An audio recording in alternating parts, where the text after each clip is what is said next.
Okay, guys, so part three. I really wanted to just finish off by telling you what I've been realizing more and more is that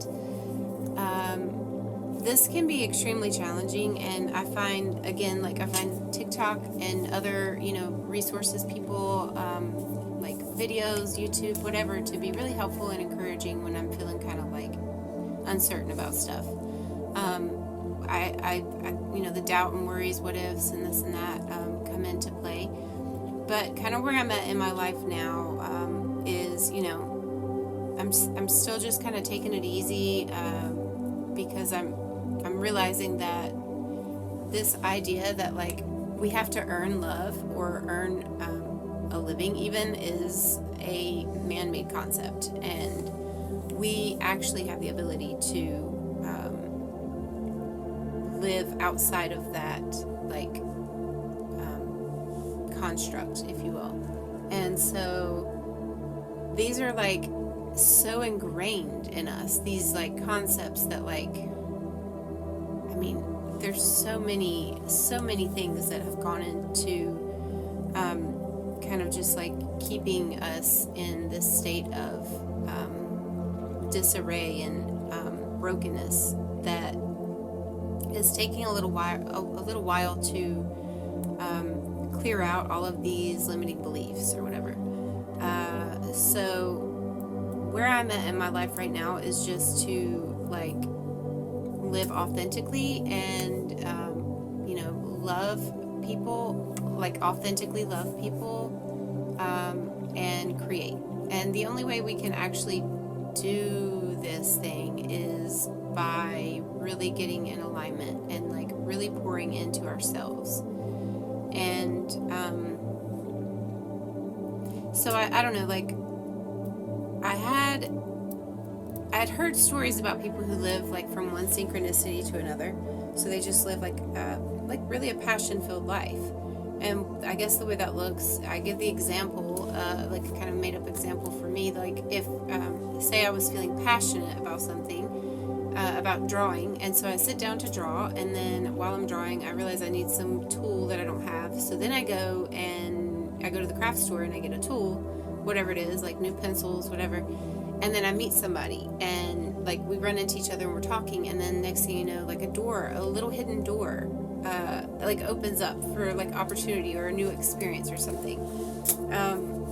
And I mean, it may not have to do with drawing, but it's just like, so, okay. I actually did sit down to draw last week, and I pulled up some videos on YouTube, and I was remembering like these little tricks that you can do when, say, you're drawing a face. This is actually pretty cool, so if you can like pay attention and like listen to what I'm saying, I thought this was pretty cool, so it might help you, I don't know. But this idea that like our brains can imagine stuff, right? But we can't actually like think in here in our brains like how to make that like fantastic thing happen. Well, it's the same thing with drawing. Like, you can see videos on YouTube that talk about drawing, and there's a reason I'm telling you this, so please stick with me if you can. I appreciate your sticking with me this far.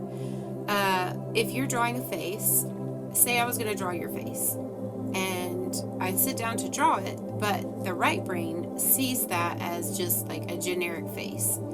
And the next thing you know, you've drawn a generic looking face. It doesn't really look like your face. But there's tricks around that. Like you can flip it upside down to trick your brain so it doesn't actually see a face. And now you're just drawing what you see, like the lines, the shapes and stuff.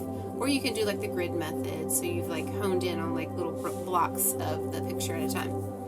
Okay, so I'm thinking about that, and I'm like, oh, well, yeah, like, that makes perfectly good sense. Much like our brains, like that's how our brains are. We can't, our brains just try to come up with like some generic version. Okay, well, I've always been fascinated with hyper-realistic art, and like 5 or 6 years ago, I drew for the first time a hyper-realistic drawing of an eye, and I was fascinated with it. And what I've realized is like hyper-realistic art is something that anybody can do, really, because you're so detailed at like looking at the shading and stuff. you're so focused on these tiny little details that, I mean, of course, you know, watch some videos on how you do it, but I really think most people could do it. Like, anybody could do it. So then I'm thinking about this, and I'm like, oh, okay, well, it's like the brain, you know, imagination, all of this, but can't figure out the details.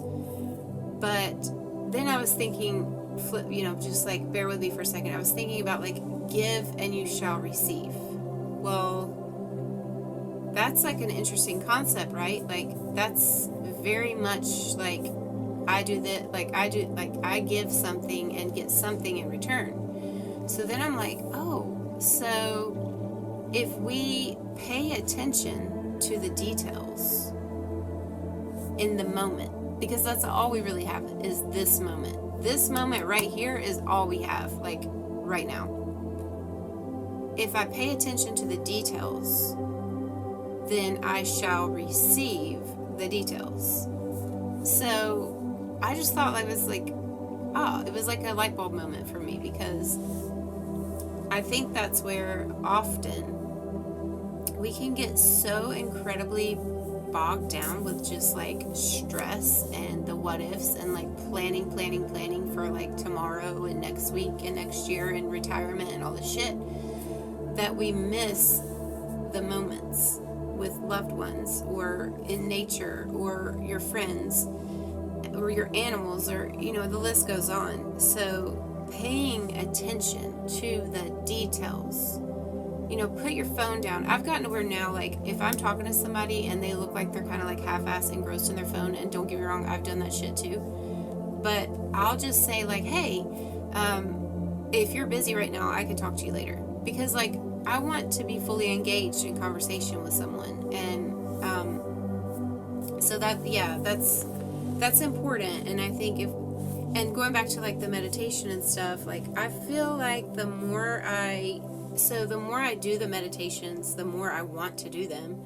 And I'm finding like just shit around me in my life, as far as like my habits and my self-care and like sleep patterns and stuff, are just kind of balancing out the more that I like go inward. And so, I mean, I think that's all I'm going to say for now. Like, I could go on and on and on, because I don't have anybody to sit here and talk back to me. So I'm just like literally the only one talking. But yeah, I guess I'll stop for now, and please feel free to reach out to me though, if you want any support or anything that I can do for you. I would be more than happy to do that, because, that's what we're here for. We're here to love one another and help each other. And just remember, you're beautiful. Oh, I do want to say one more thing. Just remember, if you were to pull up the chart, you can find it on like Google, you know, emotions and frequencies and all of this.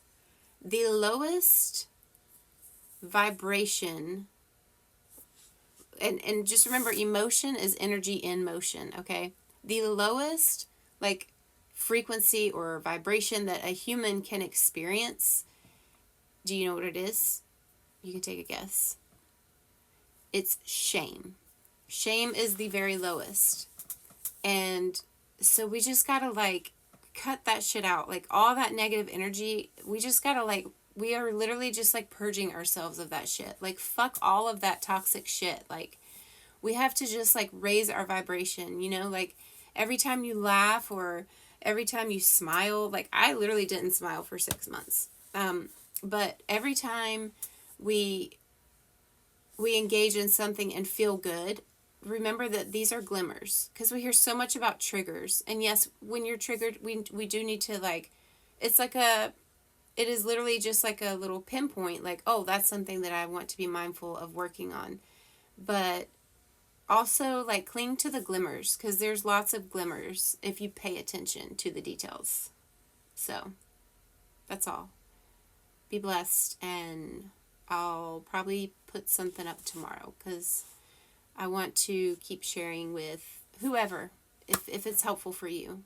Know that you're loved and you're beautiful, and have a wonderful day. Bye. And thanks for listening.